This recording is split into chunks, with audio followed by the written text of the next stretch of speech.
Hi, this is Pat Moorhead, and welcome back to the 6.5 Summit 2024. As you can tell, it's all about AI at this year's summit. It's not only about building out the infrastructure and the tools, but also about the benefits that enterprises and even consumers are getting around that. Now, one of the key things we're seeing from a research perspective is the dawn of these end-to-end enterprise AI platforms. And that's essentially all the way from data ingest to getting your AI application to do what you need to do, and everything in between, from a generative point of view using AI, but obviously also machine learning. And couldn't even think of a better person to have this conversation with than Matt Wood, who runs artificial intelligence products at AWS. Matt, welcome to the summit. Thank you so much for having me. It's a pleasure to be here. I appreciate it. Absolutely. You know, it's been fun watching what you have been doing from the outset with Bedrock. Well, first of all, I mean, AWS is not new to AI, industry-leading cloud AI platforms for developers and enterprises. SageMaker, I believe, was the first end-to-end machine learning platform. We're getting even more information about Q, but it is exciting stuff. So I have a real question here, and it's probably the most important, which is, what distinguishes AWS from all of the noise out here that we've heard of agents and co-pilots and assistants? Yeah, sure. I think number one, thank you for having me again. Appreciate it. I think number two, this is just an incredibly exciting time for machine learning, for artificial intelligence, for cloud computing, for technologists, but also for business leaders who are looking to kind of seize the opportunity of this technology to completely reinvent, their own customer experiences, to kickstart or accelerate their journey through digital transformation, and not just reinvent their own business and their own products and their own processes, but drive that transformation, deep into their industry as well. So it's an incredibly exciting time. This is probably the single largest shift in technology of how we're going to interact with data and information and each other, probably since the advent of the very earliest internet. And organizations that invested in that early internet 30 years ago, including Amazon.com, went on to experience pretty tremendous growth in the intervening decades. And it's my guess that today, customers that are investing in generative AI in a similar way are going to experience multiple Amazons of growth over the next couple of decades as well. So it really, really is an exciting time. As you say, we've been doing a lot of work around machine learning and artificial intelligence at AWS for many, many years. I actually helped launch the very first Amazon machine learning service all the way back in 2016, 2017, I think. That evolved to become SageMaker, which has been, really become the de facto standard way that most organizations have been working on machine learning. We have hundreds of thousands of customers using SageMaker today. But generative AI is kind of really changing the game again in a number of different ways.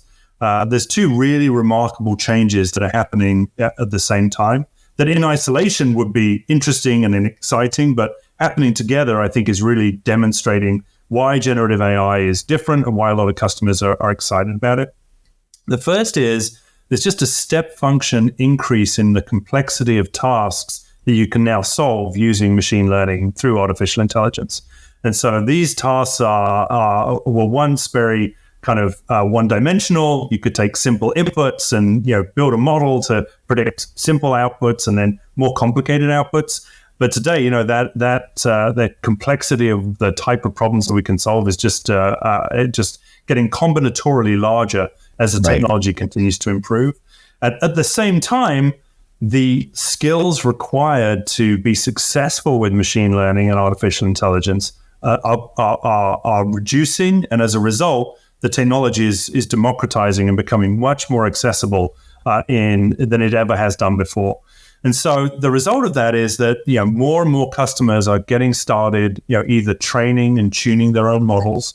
The large foundation frontier model providers like Anthropic and Mistral and Amazon and others, there's a lot of that work happening. But increasingly, I think what we'll see is that more customers are able to, because the technology is democratizing, are able to take those foundation models as a starting point and use the underlying technology to be able to customize them, to specialize them in really meaningful ways for their organization. We also see a huge increase in the usage of people just using generative AI to be able to build net new applications. And there we make available a service called Bedrock. So foundation models and Bedrock. See what we did there? So Bedrock gives you access to the broadest set of foundation models that are available anywhere. It gives you access to the broadest set of additional capabilities for not just prototyping, but also taking those prototypes through to production with guardrails and knowledge grounding and fine-tuning and agentic systems.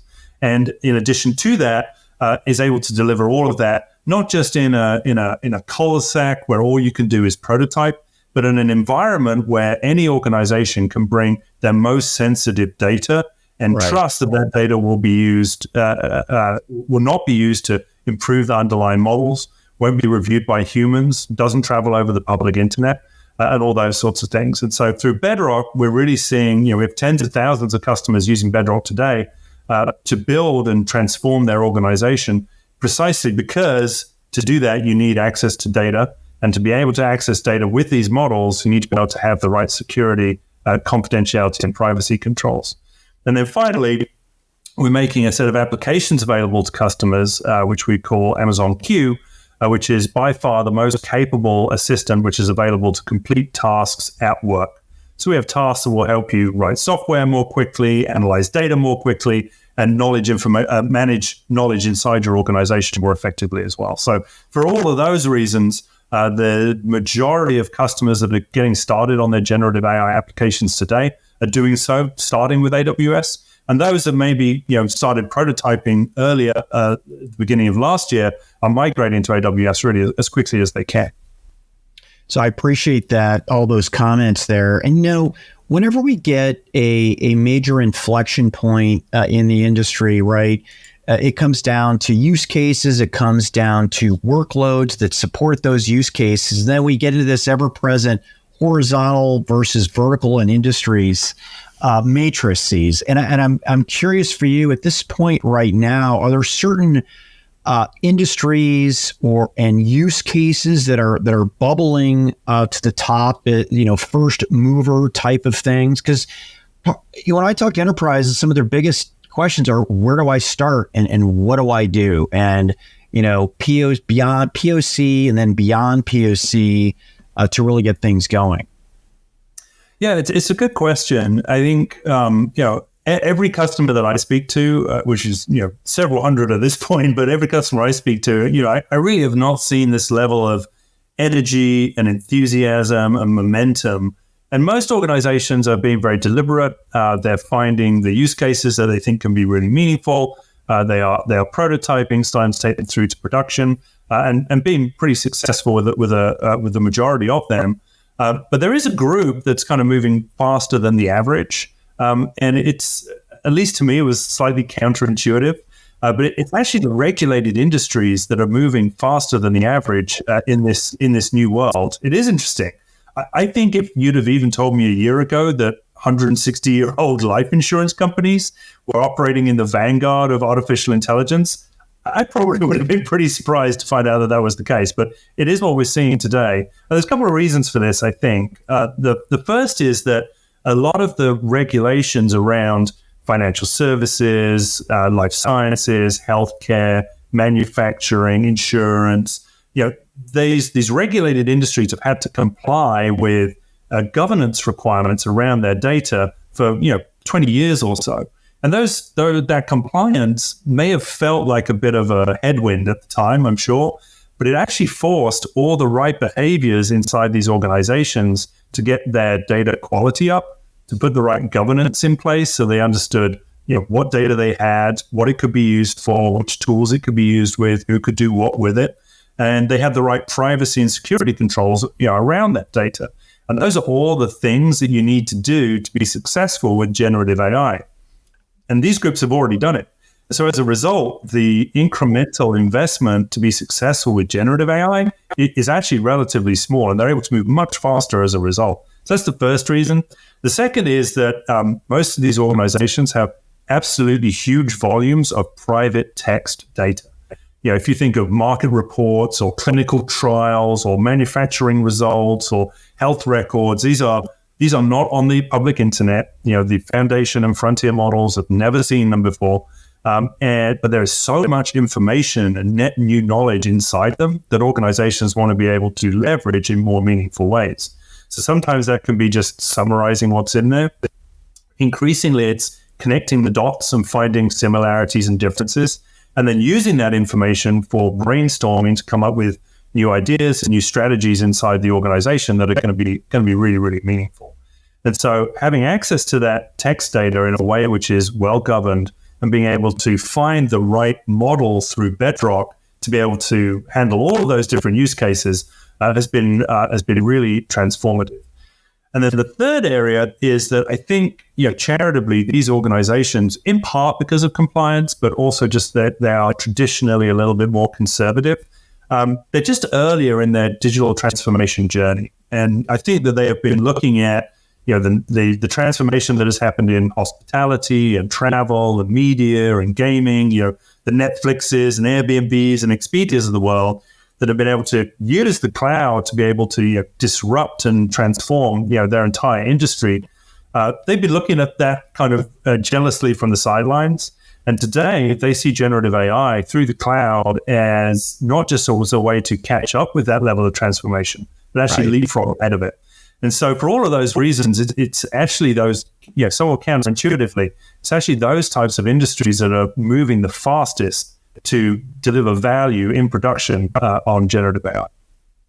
I'll admit, as analysts, we're not supposed to say we're surprised, but I'm surprised that you brought that up because typically they're the laggards when it comes to that. But in my conversation with a lot of enterprises, like security and data, right? Data management and security. And it sounds like in an interesting shift in normally who the fast movers are. Here we are. So I think that may not be the last surprise that we see. Okay. In periods of really discontinuous flux, you will expect to be surprised along the way. I think a lot of organizations are surprised by how easy it is to prototype with this technology. I think they're surprised to find the breadth of utility of this technology. I think they're surprised by what the journey they have to go on in some cases to be able to take those prototypes and take them into production.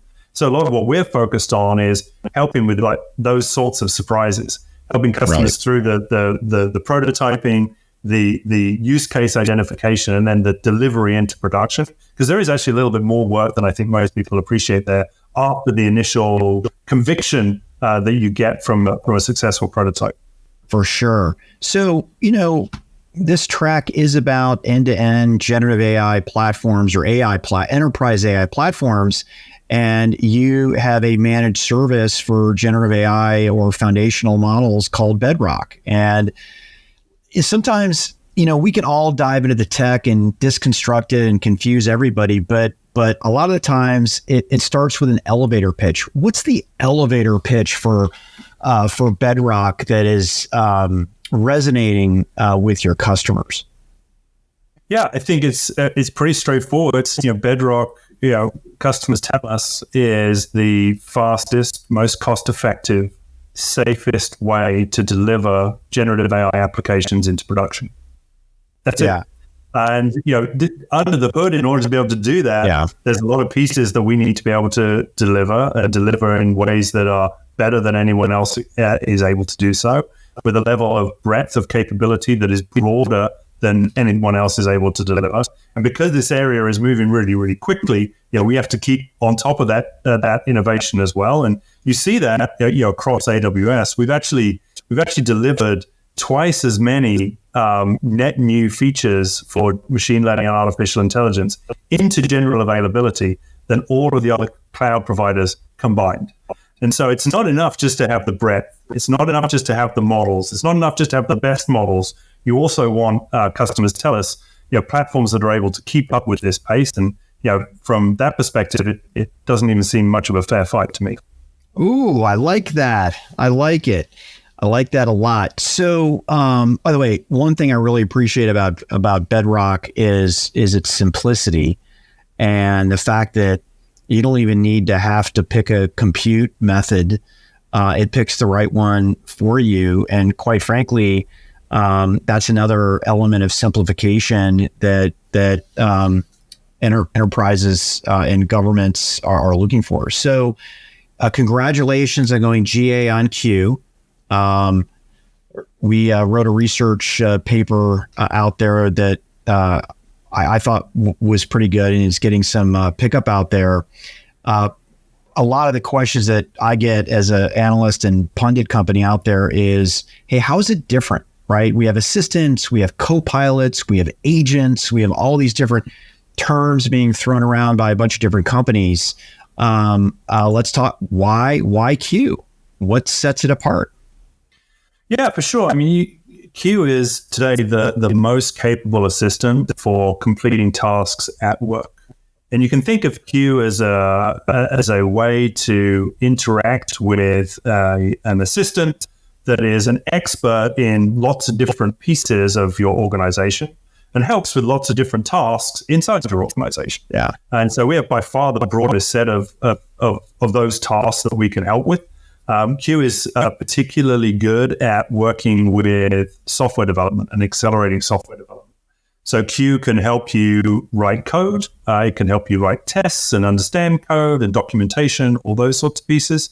That's a really big accelerator. And we found that today, the code generated by Q is not only more secure than other assistants, but is also used and consumed and accepted in more cases than any other assistant that we've seen with published results. So customers have told us that they actually accept about 50% of the code that Q generates, which is higher than anyone else. So just from a software development, code generation, code suggestion task, you can expect to see pretty significant speed ups for software development there.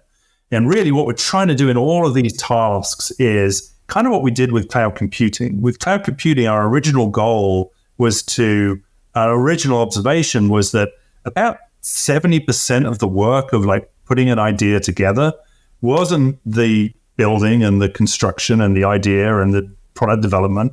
It was just this sort of undifferentiated muck of having to do the work and provision the infrastructure in the terms of the cloud and get the servers and the storage. And Right. Nobody wants to do any of that. And what we've noticed is that this 70-30 balance is actually pretty common with lots of different areas inside the enterprise in the type of work that we do. Software development is a really good example of that. If you talk to software developers, only about 30% of the time that they're spending writing code is on the code. The other 70% is on the undifferentiated muck. And so what Q is trying to do is just remove that undifferentiated muck. And we do code generation, and that's very useful. But where Q really shines is we have a set of helper assistant agents, which will not just generate code for you, but will take an objective, work backwards from that objective, create a plan, and then systematically work through that plan to complete higher order tasks on your behalf. So as an example, Q has a feature development agent, which will take in not, hey, I want to write a new sort function for this data, but there you say, hey, I want to write a favorites list for my social media application. And Q understands the code. It understands all the code that you're working with and everything inside the repository. It looks at all of that code and it comes up with a strategy. It says, here's the code that we need to rewrite. Here's the additional code that we need to add. Here's the test that we need to run as we're going to make sure nothing breaks. Here's the additional tests we need to add. Here's the documentation and so on and so forth. And you can review that strategy up front, but when you're happy with it, you just hit go and Q works through it systematically. And you can watch it go and it'll solve problems as it goes and pulls in information as it needs. And it's pretty fascinating to watch. But at the end of it, you get a completed update, a set of pull requests of new code that you can commit across your application, which develops that feature. And so this isn't 1.5 or 2x speed up. This is more like a 10 to 50x speed up in terms of developer productivity. You're removing all of that muck associated with developing a new feature and allowing developers to take their idea and get it into the product, in an order of magnitude less time. And we've also got them for other just muck work like, transformation, code transformation or migration. So moving from one version of Java to another version of Java. Right. That's just undifferentiating fixed cost work. No engineer thanks you for tasking them to do that work. The best you end up with is you end up right back where you started, but like 2 months later. It's just yick. And so what Q will do will say, hey, I see what version of Java you're running on. I'm going to produce a strategy to migrate you and do all the code optimization and run the tests to safely migrate you from one version to another version. The developer just clicks a button and reviews the code and you're done. And so there you're really looking at 2 orders of magnitude speed up in terms of delivery. And when you look at Q from a software developer perspective, against all the other benchmarks that are out there today, publicly available today, Q is the king of the hill. So if you look at what's called the SWE benchmark or the SWE Lite benchmark, Q is the best performing agent for completing software development tasks available anywhere today. And so just for software development, there's this 1 or 2 order of magnitude improvement by removing all of that muck. And we're doing the same thing with data analysis, letting you ask questions of your data, get responses and answers and relevant visualizations in seconds, and being able to identify and build applications around the data inside your organization to be able to automatically, drive higher levels of automation using that data.